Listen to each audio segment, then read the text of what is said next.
어느 날 가게로 들어서던 친구 동우가 놀라서 소리쳤습니다. 상진이 말이야, 저기 땡땡은행 사거리 건너편에 가게 차렸다는데? 넌 알고 있었어? 상진이가? 아니, 그런 말 못 들었는데?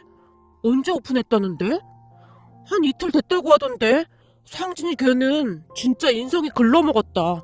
어떻게 우리 가게 바로 앞에 그런 걸 차릴 수가 있냐? 아주 못돼 처먹은 놈이야. 동우가 분하다는 듯이 고개를 절레절레 흔들어댔어요. 지가 거기다 차리겠다고 하는데 우리가 뭐라고 할 수 있는 것도 아니고 어쩔 수 없는 거 아니겠냐?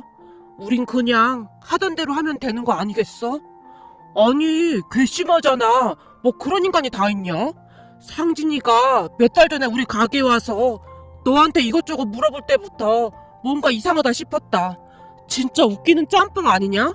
사람이 양심이 있으면 절대 그렇게 못하는 거야. 너한테 전부 빼갈 대로 다 빼가서는 근처에 가게를 차려? 우리한테 말 한마디도 없이? 생각할수록 분한 모양인지 동우의 목소리가 점점 높아지고 있었어요. 물론 저도 동우와 같은 심정이었지만 그렇다고 해서 저까지 흥분하면 안 될 것 같았기에 긴 한숨만 내쉴 뿐이었어요. 동우와 저는 중학교 때부터 뗄래야 뗄 수 없는 절친 사이입니다. 제가 이토록 잘 자랄 수 있었던 것은 동우와 동우 부모님 덕분이었다고 해도 과언이 아니었으니까요. 저는 어린 시절 좀 힘들게 살았습니다. 엄마 말에 따르면 엄마와 생부는 서로 사랑하는 사이였지만 생부 쪽 집안에서 심하게 반대를 했다고 했습니다. 하지만 생부는 엄마를 사랑했기에 본가 가족들과 연을 끊은 채 엄마를 선택했고 두 분이 같이 살기 시작했다고 합니다. 그렇게 두 분은 몇 달 동안 잘 지냈다고 하는데요. 그러한 행복은 오래가지 않았다고 합니다. 항상 부유하게만 살아왔던 생부가 반년도 버티지 못한 채 힘들어했다고 하니까요. 어느 날 잔뜩 술에 취해서 들어온 생부가 엄마를 원망하며 소리쳤다고 합니다. 이게 다 너 때문이야. 너만 아니었으면 내가 이렇게 안 살았단 말이야. 미안해요. 그렇게 힘들면 당신은 집으로 돌아가요. 난 괜찮으니까. 지금 이 상황에서도 고상한 척 하겠다 그 말이야? 넌 집불도 없는 게 뭐가 그렇게 뻣뻣하냐? 이쯤 되면 우리 본가에 같이 가서 무릎 꿇고 빌기라도 하겠다. 그래야 하는 거 아니냔 말이야. 당신 지금 일부러 그런 말 하는 거예요? 내가 당신 엄마한테 무릎 꿇고 빈다고 당신 엄마가 날 받아줄 것 같아요? 어림도 없는 소리라는 거 당신도 잘 알고 있잖아요. 당신 엄마는 절대 날 받아주지 않을 거예요. 그렇게 힘들면 당신이라도 들어가요. 난 굳이 말리고 싶지 않으니까. 아무리 울면서 매달리더라도 절대로 받아주지 않을 것이라는 것을 엄마는 너무나 잘 알고 있었다고 합니다. 며칠 뒤 생부는 홀로 본가로 들어갔다고 합니다. 그리고 생부는 단 한 번도 엄마를 찾아오지 않았다고 했습니다. 문제는 생부가 떠나고 몇 달 뒤부터 엄마의 배가 불러오기 시작했다는데 엄마는 생부가 떠났다는 충격까지 더해져서 임신했다는 생각조차 하지 못한 채 하루하루를 보내고 있었다고 하네요. 그러다 뭔가 이상함을 느꼈던 엄마가 병원에 갔다가 임신 사실을 알고 망연자실했다고 합니다.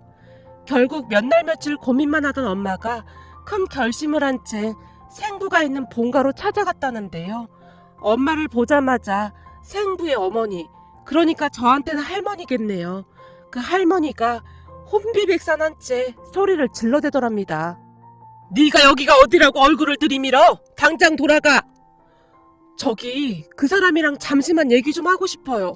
그러니 문 좀 열어주세요. 우리 아들 곧 결혼한다.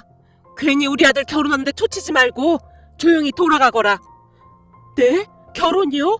안 됩니다. 잠시만 저 좀 만나게 해주세요. 헛소리 집어치우고 당장 돌아가. 그리고 우리 아들 결혼하자마자 며느리랑 같이 미국으로 유학 갈 예정이니까 다시 찾아올 생각도 하지 말거라. 안 됩니다. 절대 안 됩니다. 지금 제 뱃속에 그 사람 아이가 있어요. 그러니 제발 만나게 해주세요. 뭐? 그럼 네가 지금 임신을 했단 말이냐? 그제서야 할머니란 사람이 놀라서 문을 열어주더랍니다. 그리곤 불룩해진 엄마의 배를 한동안 바라보던 할머니의 눈이 휘둥그레졌다는데요. 너 지금 뭐라고 했냐? 임신? 임신이라고 했냐? 네, 저도 임신인 줄 모르고 있다가 이제서야 알게 됐습니다. 그러니 그 사람 좀 만나게 해주세요. 그래도 그 사람이 아빠인데 알아야 하는 거잖아요. 엄마가 눈물까지 글썽인 채 할머니에게 애원하다시피 했다는데요. 어디서 말도 안 되는 소리를 짓거리고 있어? 네 뱃속에 애가 우리 아들 애라는 증거 있어? 증거 있냐고? 증거도 없으면서 괜히 우리 아들 발목 잡지 말고 조용히 살거라. 그러게 왜 오르지도 못할 나무를 쳐다보고 난리야. 내가 전에 너한테 분명히 말했잖니? 그때 헤어졌으면 좀 좋았겠냐? 그러니까 그만 가거라. 만약에 우리 아들 만나서 허튼 소리라도 하면 가만 안 둘 테니 그리 알고 있거라.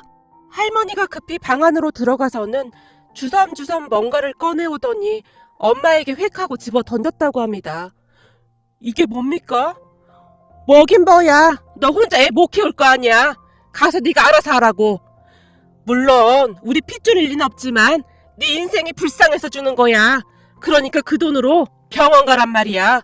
돈은 충분할 테니 나머지는 몸조리 좀 하면 될 거다. 그리고 앞으로 절대 우리 근처에 얼씬거리지도 마. 할머니가 쾅하고 문을 닫아버렸답니다. 엄마는 그 자리에서 한동안 꿈쩍도 하지 못했다는데요. 어떡하든 생부를 만나야 한다는 생각밖에 없었다고 했으니까요. 하지만 시간이 지나도 생부는 나타나지 않았고 다음 날도 그리고 그 다음 날도 엄마는 그 집 앞에서 생부를 기다렸지만 생부는 끝끝내 나타나지 않았다고 합니다. 하물며 며칠 뒤에는 그 집안의 인기척이 느껴지지 않았다고 하는데요. 나중에 알고 보니 가족들 모두 야반도주 하듯이 이사갔다고 합니다. 그리고는 생부와 완전히 연락이 끊어졌고 엄마는 차마 병원을 가지 못한 채 홀로 저를 낳아서 키웠답니다. 그 뒤에도 엄마는 한동안 생부를 찾아다녔지만 찾지 못했고 나중에는 아예 포기한 채 홀로 저를 키우면서 사셨고요. 암튼 제 출생은 그런 복잡한 사연을 가지고 있었습니다. 그랬기에 우리 모자의 삶은 고단하게 그지 없었는데요. 하루하루 엄마가 식당에서 벌어오는 돈으로 먹고 살아야만 했으니까요. 그러다가 지금의 절친 동우를 만나게 되었습니다. 동우뿐만 아니라 동우 부모님도 참 좋은 분들이셨는데요. 어느 날 제가 처음으로 동우 집에 놀러 갔던 날 동우네 엄마가 밥상을 차려주신 적이 있었어요. 그런데 밥상을 보던 제가 눈이 휘둥그레질 수밖에 없었는데요. 식탁에 처음 보는 음식들이 가득했거든요. 거기다 우리 집은 반찬을 접시에 덜어서 먹고 그런 건 상상도 못 해봤는데 동훈에는 반찬들이 예쁜 접시에 담긴 채 식탁에 올라와 있었어요. 식탁 위에는 예쁜 접시에 형형색색 맛있는 음식들이 가득 차려져 있었고 그런 식탁을 보며 저도 모르게 눈시울이 붉어지고 말았습니다. 평생토록 고생만 하고 살아오신 우리 엄마는 그러한 음식을 드셔본 적이 없지 않을까 하는 생각이 들었거든요. 저 혼자 그 맛있는 음식들을 먹기가 너무나 미안할 정도였습니다. 결국 식탁 앞에 앉아있던 제가 눈물을 뚝뚝 흘리고 말았는데 동훈의 엄마가 놀란 채 제게 물었어요. 어머, 왜 그래? 어디 아픈 거니? 아니요, 괜찮아요. 그냥 눈물이 나서요. 갑자기 왜 눈물이 나? 혹시 너 음식 알러지 있고 그런 거니? 그럼 진작에 말을 하지. 아줌마가 몰라서 그랬어. 혹시 못 먹는 음식이 있는 거니? 아니요, 그게 아니라 너무 맛있는 음식이 많아서 그냥 눈물이 나요. 우리 엄마랑 저는 이런 음식 먹어본 적이 없거든요. 제 말에 동훈의 엄마가 깜짝 놀란 채 어쩔 줄을 몰라 했습니다. 죄송해요. 그냥 갑자기 우리 엄마가 생각나서 그랬어요. 아니야. 경룡이는 정말 착하구나. 벌써부터 엄마를 이렇게나 걱정해주고 경룡이 엄마는 정말 좋겠네. 이런 착한 아들이 있어서. 뭐야 엄마. 나도 착한 아들이거든. 알았어. 그나저나 경룡아. 아줌마가 갈 때 음식 좀 싸줄 테니까 가서 엄마랑 같이 먹어. 그럼 괜찮은 거지? 그래도 돼요? 그럼 제가 너무 죄송한걸요? 미안할 게 뭐가 있어. 너랑 우리 동우랑은 절친인데 절친끼리는 안 그래도 되는 거야. 그러니까 앞으로는 그런 생각하지 말고 편하게 생각하렴. 아줌마 정말 감사합니다. 동훈의 부모님은 정말 좋은 분들이셨습니다. 하지만 모든 분들이 우리에게 잘해줬던 건 아니었는데요. 특히나 중학교 때 같은 반이던 상진이와 상진이네 엄마는 상상 초월이라고 할 정도로 저를 무시하기 일쑤였어요. 상진이가 처음부터 그랬던 건 아니었는데요. 중학교에 들어가서 한동안은 셋이서 아무 문제 없이 잘 어울려 다닐 정도로 친하게 지내곤 했으니까요. 그러던 어느 날 동우와 제가 상진이 집에 놀러 갔는데 상진이 엄마가 우리 둘에게 꼬치꼬치 캐묻기 시작했습니다. 그래, 동훈의 부모님은 무슨 일 하시니? 우리 엄마는 집에서 번역일 하시고 아빠는 땡땡 회사 다니세요. 어머, 아빠가 땡땡 회사 다니시는구나. 거기다 엄마는 번역일 하시고 두 분 다 공부를 엄청 잘하셨나 보구나. 그럼 동우도 공부 엄청 잘하겠네. 아니요, 그렇게 잘하진 못해요. 그래도 엄마 아빠 머리 닮았으면 나중에 좋은 대학 가겠구나. 앞으로 우리 상진이랑 친하게 지내렴. 상진이네 엄마가 반세까지 하며 동우의 머리를 쓰다듬어 주다가는 저를 뚫어지라 바라봤는데요. 그럼 경룡이네 부모님은 뭘 하시니? 근데 경룡이는 왠지 모르게 낯이 좀 익는구나. 저요? 저는 잘 모르겠는데요. 그리고 저는 엄마랑 단둘이 살고 있어요. 엄마랑? 그럼 아빠는? 아빠는 어릴 때 돌아가셨다고 하는데 저도 잘 몰라요. 사실 저는 생부에 대한 이야기를 한참 나중에 들었었기에 그때까지도 그냥 생부가 돌아가셨다고만 알고 있었거든요. 그런데 어느 순간부터 상진이네 엄마 얼굴이 일그러지기 시작했는데요. 뭐? 그럼 아빠가 안 계시다 그 말인 거니? 네. 그래? 그럼 그건 그렇다 치고 엄마는 뭐 하시는데? 우리 엄마는 식당에서 일하세요. 식당? 그럼 엄마가 식당을 운영하신단 말이니? 무슨 식당? 네? 그게 아니라 우리 엄마는 그 식당에서 그냥 일해주고 월급 받으시는데요. 뭐? 그러니까 네 말은 네 엄마가 식당에서 막일하는 그런 사람이다 그 말인 거니? 상진이네 엄마가 눈까지 크게 뜬 채 제게 다시 물었어요. 네, 그냥 식당에서 일하세요. 제 말을 듣던 순간 상진이네 엄마의 얼굴이 순식간에 일그러졌는데요. 김상진, 엄마가 뭘 했어? 친구 잘 골라서 사귀라고 했지. 너 살면서 인맥이 얼마나 중요한지 알기나 해? 근데 어디서 이런 애랑 친구를 하고 있어? 엄마, 그게 아니라 나도 그건 잘 몰랐어. 난 그냥 동우랑 친하게 지내니까 잘 사는 애인 줄 알았지. 내가 그런 줄 알았으면 같이 안 다녔어. 동우야, 넌 왜 저런 애랑 같이 다니는 거냐? 앞으로는 나랑만 같이 다니자. 그래 동우야, 앞으로는 쟤는 빼고 우리 상진이랑만 잘 지내렴. 사람은 끼리끼리 다녀야 하는 거야. 살면서 친구가 얼마나 중요한데 친구 잘못 사귀면 큰일 난다. 그러니까 앞으로 쟤는 빼고 우리 상진이랑만 친하게 지내렴. 그리고 엄마 전화번호 좀 줘봐라. 아줌마가 엄마한테 전화 좀 해서 귀뜸 좀 해줘야겠다. 니네 엄마가 모르고 있는 것 같아서 말이야. 상진이와 상진이네 엄마가 얼굴색 하나 변하지 않은 채 그러한 말들을 쏟아냈어요. 그리고 그 말을 듣던 동우의 표정이 말이 아니었는데요. 아줌마, 우리 엄마도 다 알고 있어요. 근데 우리 엄마는 경룡이한테 더 자주 놀러 오라고 했어요. 그리고 엄마가 그러는데 경룡이한테 아빠가 안 계신 건 경룡이 잘못이 아니라고 했어요. 그게 친구 사귀는 거랑 무슨 상관이 있다는 거예요? 아니지 아니야. 저런 애들은 아무래도 나쁜 길로 빠질 확률이 높거든. 그니까 친구를 사귈 때는 항상 가려서 사귀어야 하는 거야. 경룡이는 착한 친구거든요. 그러니까 내 친구한테 그런 말 하지 마세요. 경룡아, 우리 가자. 그리고 너도 앞으로 우리 아는 척 하지 마. 이제부터 너랑 우린 친구 아니야. 동우가 상진을 노려보며 쏘아붙였습니다. 끼리끼리 논다고 하던데 니네 부모님도 그냥 그런 사람들 아니니? 아빠가 땡땡에서 다닌다는 거 다 거짓말 아니냔 말이야. 상진이네 엄마가 동우를 보며 비꼬듯 말했지만 동우는 들은 척도 하지 않고는 제 손을 잡고 그곳을 나와버렸습니다. 그 뒤 더 기가 막힌 일이 있었는데요. 상진이네 엄마가 여기저기 물어봐서 동우네 엄마 전화번호를 알아낸 모양이었어요. 그리곤 동우네 엄마에게 전화를 해서 저같이 아빠도 없는 아이와 어울리게 하면 되겠냐며 뭐라고 했다고 하네요. 그러니 동우가 버르장머리가 없지 않냐며 오히려 따지듯 말했다고 하네요. 자식은 부모를 똑같이 닮기 마련이죠. 말 들어보니 우리 동우가 잘못한 게 없다는 생각이 드네요. 앞으로 상진이랑 우리 동우가 어울릴 일 절대 없을 테니 걱정하지 마세요. 그 말에 동우네 엄마가 단 한마디만을 하고 전화를 끊었다고 합니다. 그 뒤 우리는 상진이와 말 한마디도 나누지 않고 지냈습니다. 상진이만이 학교에서 제 가정사에 대해 다 떠들고 다니며 저를 함부로 대하곤 했어요. 하지만 동우는 항상 제 곁에서 제게 큰 힘이 되어주었고요. 제가 동우와 동우 부모님께 항상 감사한 마음뿐이지만 그중 가장 감사했던 부분이 있었는데요. 고등학교를 졸업 후 동우와 저는 같은 대학에 입학을 했습니다. 한동안 같이 자취를 하면서 지냈고요. 그러다가 동우가 저보다 2달 먼저 군대를 가게 되었습니다. 동우 부모님과 제가 입대하는 동우를 배웅해줬고요. 그리고 얼마 뒤 제가 입대하는 날이 되었는데요. 엄마는 식당 일 때문에 시간을 낼 수가 없다고 했고 홀로 군입대를 할 생각이었어요. 그런데 동훈의 엄마에게 연락이 왔습니다.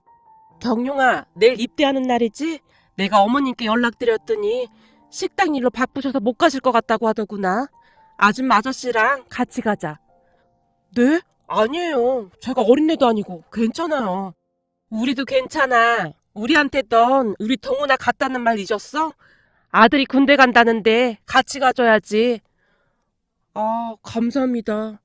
항상 따뜻하게 대해주시는 동우 부모님께 감사한 마음이 들었기에 제가 기어들어가는 목소리로 말했어요. 그렇게 저는 동훈의 부모님의 배웅을 받으며 군입대를 했습니다. 그런데 그 뒤에도 동훈의 부모님은 항상 저를 챙기셨어요. 군 생활을 하는 내내 바쁜 엄마를 대신해서 자주 면회를 와주셨거든요. 엄마가 면회를 오는 날이면 엄마와 함께 오시기도 했고요. 거기다 오실 때마다 맛있는 음식들을 바리바리 싸우셔서 같은 부대 선임들이 부러워할 정도였습니다.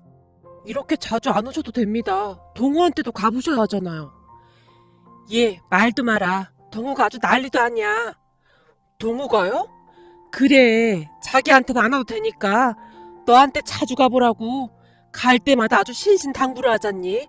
서로 이렇게 챙기는 거 보면 둘이 전생에 뭐였는지 궁금하다니까. 동훈의 엄마가 장난스레 웃으셨어요. 동훈의 엄마 말로는 동우한테 면회를 가는 날이면 동우가 저를 그렇게 챙겼다고 했습니다. 그 말을 듣는데 제 눈시울이 붉어질 정도였어요. 아마도 군 생활을 하면서 누군가 면회를 와주는 것이 얼마나 큰 기쁨인 줄 그 누구보다도 잘 알고 있었기에 동우가 더욱 그랬던 것 같습니다. 암튼 동우와 저는 그렇듯 서로를 챙기며 형제보다 더 가깝게 지냈어요. 그리곤 학교를 졸업한 뒤 각자 회사에 들어가서 열심히 일을 하다가 악착같이 돈을 모아서 둘이 함께 갈비 전문점을 시작했습니다. 그동안 식당 일을 했던 엄마의 노하우를 토대로 나름 특제 소스를 개발할 수 있었으니까요. 그렇게 동우와 저는 정말 열심히 식당을 운영했습니다. 그런 노력 덕분이었던지 단기간에 식당은 대박이 났고 우리는 하루하루 바쁘게 지내고 있었습니다. 그러던 어느 날 우리 식당이 잘 된다는 이야기를 들었던 모양인지 상진이가 정말 오랜만에 식당에 찾아왔어요. 야, 니들 공부 못해서 지방대 가더니 개천에서 욕났다. 니네 가게 완전 장사 잘 된다며? 그러게, 운이 좋았지 뭐. 근데 넌 잘 지내고 있어? 너? 나 잘 지내고 있지. 근데 니네 가게 소스 비법이 뭐냐? 그 소스가 그렇게나 맛있다며? 상진이가 우리 눈치를 보며 물었지만 동우가 코웃음을 치며 대꾸했어요. 소스 비법을 알려준 사람이 어딨어? 그게 생명인데. 내가 장사할 것도 아니고 좀 알려주면 어떻냐? 그 달콤한 향이 나는 그건 뭐냐? 다들 그게 궁금하다고 하던데. 안 된다고. 우리가 그 소스 만드느냐고. 얼마나 고생한 줄 알기나 해? 근데 그걸 우리가 왜 너한테 알려주냐? 아니, 그냥 뭐가 그렇게 맛있나 궁금해서 그렇지. 상진이가 계속해서 꼬치꼬치 깨물었어요. 하지만 우리는 그런 상진이를 별 신경 쓰지 않았었는데요. 나중에 알고 봤더니 우리 가게에서 멀지 않은 곳에 우리와 똑같은 갈비 식당을 차렸던 겁니다. 그 바람에 우리 가게 매출에도 영향을 줄 수밖에 없었는데요. 그동안 연구를 하긴 했던 모양인지 우리 가게 소스와 매우 흡사하긴 했거든요. 거기다 가격까지 많이 낮춰 팔았기에 우리 가게 매출이 점점 떨어지기 시작했습니다. 그런 모습을 보던 동우가 이상한 듯 고개를 갸우뚱거렸는데요. 근데 말이야, 상진이네 갈비 말이야. 가격이 너무 싼 거 아니냐? 저 정도면 재료값도 안 나올 것 같은데 저렇게 해서 남긴 남겠냐? 그러게 말이야. 그나저나 우리도 뭔가 대책을 강구해야 하지 않겠어? 이대로 가다간 큰일인데? 그러게, 방법을 한번 생각해보자. 동우와 함께 머리를 맞대고 고민하고 또 고민했습니다.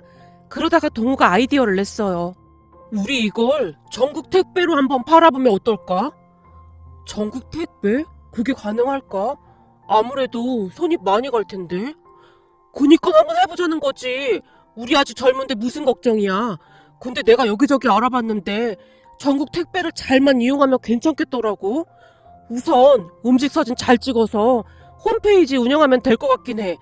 물론 처음에는 힘들긴 하겠지만 이게 잘만 되면 대박일 것 같은데? 우리도 이제 생각을 좀 바꿔야 할 것 같아. 오프라인으로 판매할 생각만 하지 말고 크게 보자는 말이지. 동우의 말은 틀린 말이 아니었기에 저도 그 말에 동의했습니다.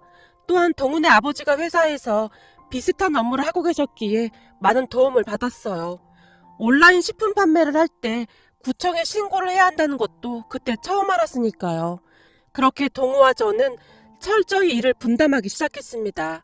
우선 저는 관공서를 다니며 신고해야 할 것들을 확인했고 구청에서 요구하는 서류들을 준비하기 시작했습니다. 우선 상가 주인을 만나서 임대차 계약서에 식당 공간을 분리해서 일부분을 온라인 제조 판매를 위해 쓰겠다는 내용으로 다시 계약서를 작성했습니다. 그렇게 온라인에서 식품을 판매하기 위해서 여러 가지 절차를 하나둘씩 해결해 나갔어요.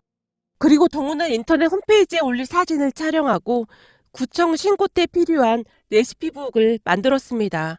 워낙 오래전부터 알고 지내던 사이였기에 우리는 항상 손발이 척척 맞았어요. 그렇게 우리는 온라인으로 갈비를 판매하게 되었습니다. 물론 처음에는 약간의 시행착오를 겪긴 했지만 얼마 지나지 않아 입소문을 타고 매출이 오르기 시작했습니다. 그러다가 나중에는 온라인 사업에만 집중하게 되었는데요. 식당에서 매출을 올리는 것보다 매출이 훨씬 좋았거든요. 그러다 보니 재료에 더욱 신경을 쓰게 된 건 말할 것도 없었고요. 그 뒤 상상할 수도 없을 만큼 매출이 올라가기 시작했어요. 한번 드셔본 고객들이 다시 재구매를 해주셨을 뿐만 아니라 여기저기에 우리 가게 홍보도 같이 해주셨거든요. 우리가 음식 장사를 하면서 깨달은 것이 있다면 음식에 들어가는 재료는 무조건 좋은 것을 써야 한다는 것이었어요. 한마디로 우리 가족이 먹는다는 생각으로 장사를 하는 것이 가장 중요했어요. 그렇게 우리 장사는 하루가 다르게 좋아지고 있었습니다. 덕분에 동우와 저는 행복한 비명을 지르고 있었고요. 장사가 잘 되기 시작하면서 우리 엄마도 더 이상 일을 하지 않아도 됐고 동훈의 부모님도 더 좋은 집으로 이사를 가셨으니까요. 우리가 이토록 잘 될 수 있었던 것은 부모님 덕분이었기에 우리는 부모님께 돈 쓰는 것을 절대 아끼지 않았습니다. 그러던 어느 날 정말 충격적인 일이 일어났는데요. 지금 생각해봐도 어떻게 그런 일이 일어날 수 있는 것인지 세상이 참 좁다는 생각만 듭니다. 우리가 온라인 사업을 시작해서 대박이 났다는 소문을 들은 상진이가 다시 우리 가게를 찾아왔어요. 야, 니들 온라인으로 대박 났다며? 그러게, 그거 공부하느라 좀 힘들긴 했는데 우리도 이렇게 대박 날 줄은 꿈에도 몰랐어. 제가 잔뜩 들뜬 목소리로 말했어요. 들어보니 돈 되게 많이 벌었다며? 도대체 어떻게 한 거냐? 뭐 그냥 간단해. 홈페이지 만들고 사진만 잘 찍어서 전국 택배로 보내면 돼. 그래? 그럼 나도 한번 시작해볼까? 오프라인은 힘들기만 하고 돈도 안 된단 말이야. 그건 네가 알아서 선택하는 거고 암튼 우린 바빠서 너랑 얘기할 시간 없다. 동우가 상진을 억지로 내보냈어요. 아니 쟤는 왜 따라다니면서 저러는 거냐? 계속 우리만 따라하잖아. 꼴보기 싫어 죽겠네. 그러게 친하지도 않은데 왜 따라다니면서 저러는 건지 모르겠다. 동우와 제가 고개를 절레절레 흔들었어요. 그 뒤 상진이도 온라인 판매를 한다고 이것저것 알아보고 다니는 듯 했습니다. 하지만 우리는 그다지 신경 쓰지 않았고요. 그런데 얼마 뒤 충격적인 일이 일어났는데요. 몇 달 뒤 누군가 우리가 일하고 있는 곳으로 쳐들어왔거든요.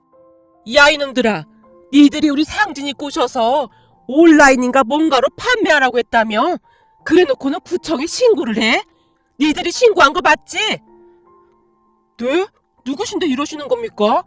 우리가 신고를 하긴 무슨 신고를 했다는 말입니까? 니들이 신고한 거 아니면 누가 했겠어? 우리 상진이 장사 잘 될까봐 니들이 신고한 거 아니야? 그래놓고 어디서 오리발을 내밀어? 아니 할머니 갑자기 찾아오셔서 그게 무슨 말씀이세요? 동우가 상진이 외할머니에게 물었어요. 지금 우리 상진이 가게 문 닫게 생겼다 그 말이야. 구청에다 무슨 신고를 안 해서 지금 문 닫을 수도 있단 말이야. 아니 그게 왜 우리 잘못이라는 겁니까? 우리 신고한 적 없습니다. 그러니까 그만 가보세요. 니들이 안 했으면 그럼 누가 신고를 해? 그걸 우리가 어떻게 알아요? 우린 진짜 신고 안 했다니까요. 그리고 신고 안 한 거 걸렸어도 망하는 거 아니거든요.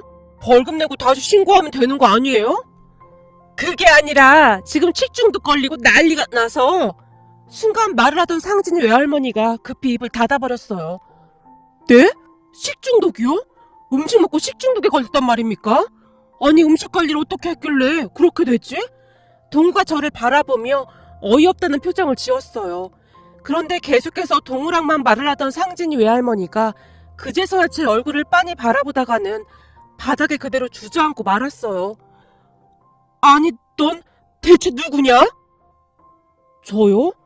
전 최경령인데요. 왜 그러시죠? 상진이 외할머니 얼굴이 새파랗게 질려 있었기에 저 또한 놀란 채 물었어요. 상진이 외할머니가 여전히 바닥에 주저앉은 채 손가락으로 저를 가리키며 옆에 있던 상진이 엄마에게 급히 물었어요. 제 얼굴이 세상에나 네 오빠 얼굴이랑 똑같잖니? 그게 무슨 말이야? 오빠 얼굴이랑 똑같다니? 아니야, 네 오빠 젊었을 때 얼굴이랑 아주 판박이야. 세상에나 어쩌면 이런 일이? 그렇게 상진이 엄마도 제 얼굴을 뚫어지라 바라봤어요. 맞다! 그렇지 않아도 전에 제가 우리 집에 왔을 때 낯이 많이 익다고 했더니 오빠 얼굴을 닮아서 그랬던 거였구나. 그렇네. 우리 오빠 젊었을 때랑 아주 똑같네. 신기하다. 그렇지. 이건 닮은 정도가 아니라 아주 똑같다니까. 이게 무슨 일이야 그래? 상진이 외할머니가 벌떡 일어나더니 얼굴을 제 코앞까지 들이민 채 제 얼굴을 훑어보기 시작했습니다. 너 부모님은 다 계시냐? 부모님이요? 아니요. 아빠는 돌아가셨고 엄마만 계세요.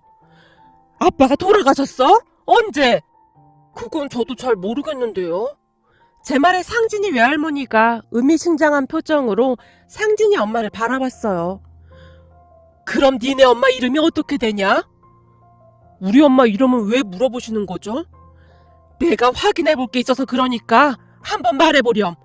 상진이 외할머니의 표정이 심상치 않았기에 제가 머뭇거리며 말을 아꼈는데요. 그럼 혹시 니네 엄마 좀 만나볼 수 있겠냐? 내가 꼭 확인할 게 있어서 그런다. 상진이 외할머니가 제게 물었지만 제가 단박에 거절해버렸어요. 왠지 모르게 불안한 마음이 들었거든요. 그렇게 잠시 뒤 급히 집으로 향했는데요. 집 앞에 다다르자 상진이 외할머니와 상진이 엄마가 뒤에서 뛰어나왔어요. 아니 여기까지 따라오신 거예요? 도대체 왜 이러시는 겁니까? 그러니까 니네 엄마 연락처 알려줬으면 우리가 이렇게까지는 안 했을 거 아니냐? 상진이 외할머니가 저를 밀쳐내며 급히 벨을 눌렀고 집안에 있던 엄마가 문을 열고 나왔는데요. 문을 열고 나오던 순간 엄마가 그 자리에서 얼어붙어 버렸습니다. 너 맞구나. 네가 혼자 애를 낳아서 키웠구나. 그러니까 얘가 내 손주가 맞는 거지. 우리 아들 자식이 맞는 거지. 아니 여길 어떻게 알고 오셨어요? 나도 그게 참 신기해. 아마도 우리 아들이 우리 손주랑 나를 이어준 모양이다. 내가 우리 손주를 보자마자 한눈에 딱 알아봤지 뭐니. 어쩜 얼굴이 우리 아들이랑 이렇게 판박일 수가 있냐. 아주 빼다 박은 정도가 아니야. 이건 쌍둥이라 해도 믿겠구나. 상진이 외할머니가 몰아붙이듯 엄마에게 말을 쏟아내고 있었어요. 아닙니다. 그쪽 손주 아니니까 그만 가보세요. 그때 야반도주 하듯이 온 가족이 도망가 놓고는 이제 와서 그게 할 소리입니까? 어쩜 이렇게 뻔뻔할 수가 있어요? 그때는 우리 아들이 일이 될 줄 내가 몰랐잖니? 세상에나 우리 아들 그리 떠나고 나서 내가 죽지 못해 살고 있었는데 우리 아들이랑 똑 닮은 우리 손주가 세상에 있었다니 이런 일이 어딨니 그래? 상진이 외할머니가 계속해서 알 수 없는 말들을 하고 있었어요. 암튼 그쪽 손주 아니니까 그만 가시라고요. 경룡아, 넌 얼른 들어와. 아니긴 뭐가 아니야. 너 그러는 거 아니다. 우리 핏줄이 분명한데 그러면 천벌 받는다. 우리 아들이 그리 된 건 네 잘못도 있어. 아니 아까부터 그 사람이 잘못했다고 하시는데 뭐가 잘못했다는 말이에요? 엄마의 물음에 상진이 외할머니가 기가 막힌 이야기를 꺼냈습니다. 그러니까 엄마와 헤어지고 다른 여자와 결혼을 했던 생부는 그 뒤 바로 결혼한 여자와 함께 미국으로 유학을 떠났다고 하는데요. 유학을 떠난 지 얼마 되지 않아 교통사고로 세상을 떠났다고 합니다.